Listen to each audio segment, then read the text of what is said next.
Hi, come make a traditional eggplant parmigiana with me. Come on, I'll show you how I do it. So you're going to start by finely slicing your eggplant, putting it in a strainer and layering it with salt to remove the bitterness of the eggplant. You're gonna let that sit for about 15 minutes, then rinse it and pat it dry. Next, we're going to rinse our eggplant with cold water and lay it on a paper towel, and then we're gonna pat it all dry.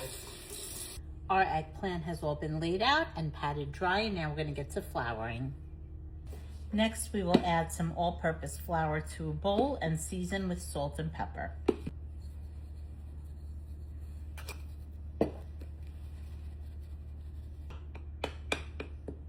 And you wanna dip each piece of eggplant into your flour. Make sure it's well coated on both sides. We're gonna do this with the rest of the eggplant.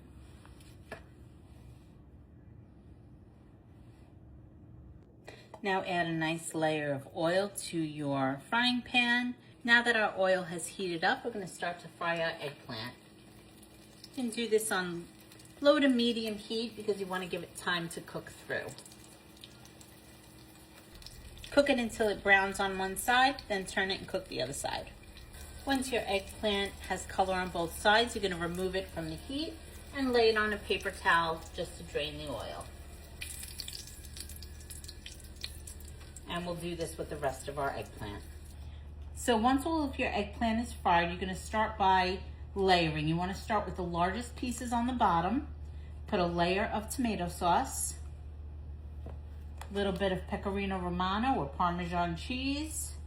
It really calls for Parmesan because, I mean, it's literally called Parmigiana, but I prefer pecorino.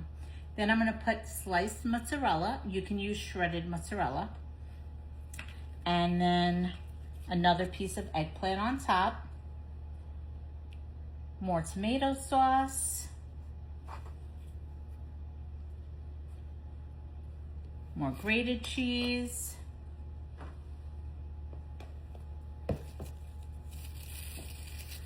another piece of mozzarella, and you're gonna keep just going from the largest to the smallest, and you wanna stack it maybe 4 high, 5 high, depending on how deep your pan is. And we're gonna just keep doing this with all of our eggplant. Okay, now we have finished assembling our eggplant. I ran out of the sliced mozzarella, so we finished it off with some shredded. I'm going to just break up a little bit of fresh basil from our garden and put it in a 350-degree oven until everything is warm through and the cheese is melted. Okay, into the oven it goes. There we go.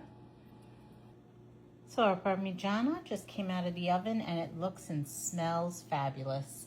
We're going to let it cool for a minute and give it a taste. Okay, and now it's time to taste.